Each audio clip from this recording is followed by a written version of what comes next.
Hi friends, আজকে Samsung 24 inch LED TV motherboard change করে universal motherboard install করব। এই স্যামসাং অরিজিনাল মাদারবোর্ডটি মেন আইসি খারাপ আছে, যা মার্কেটে পাওয়া যায় না। তার পরিবর্তে আমরা নতুন ইউনিভার্সাল মাদারবোর্ড ইনস্টল করব।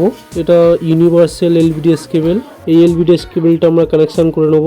এটি 12 ভোল্ট প্যানেল আর ভিসি সাপ্লাই ডান দিকে। এলভিডিএস কানেকশান হয়ে গেছে। এটি আমাদের নতুন ইউনিভার্সাল মাদারবোর্ড, খুবই ভালো কোয়ালিটি মাদারবোর্ড। এটি রিমোট আর এটা মাদারবোর্ড।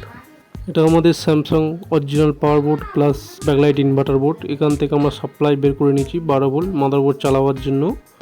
এটি কানেকশান করে নেব সাপ্লাইটি মাদারবোর্ডের সঙ্গে।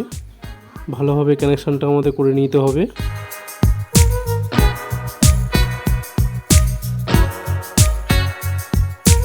সাপ্লাই কানেকশানটাই আমাদের হয়ে গেছে সম্পূর্ণভাবে। এবার একটা ইউনিভার্সাল বক্স নেব। এই আমাদের ইউনিভার্সাল বক্স, এটি এর সঙ্গে আমাদের মাদারবোর্ডটা বক্সে সেট করে নেব। এটা 12 ভোল্ট প্যানেল, এখানে একটি জাম্পার আছে। এই জাম্পারটি আমরা 12 ভোল্টে সেট করে নিয়েছি।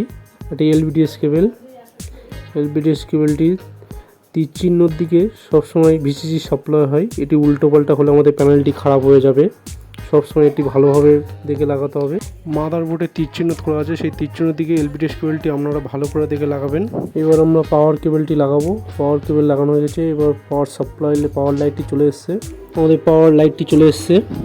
এবার আমাদের রিমোট দিয়ে স্ট্যান্ড বাই রিলিজ করতে হবে। রিমোট দিয়ে আমরা স্ট্যান্ড বাই রিলিজ করলাম। স্ট্যান্ড বাই রিলিজ হয়ে গেছে, পিকচার চলে এসছে।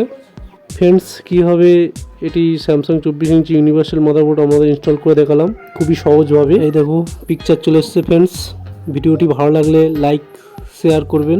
দেখা হচ্ছে নেক্সট ভিডিওতে।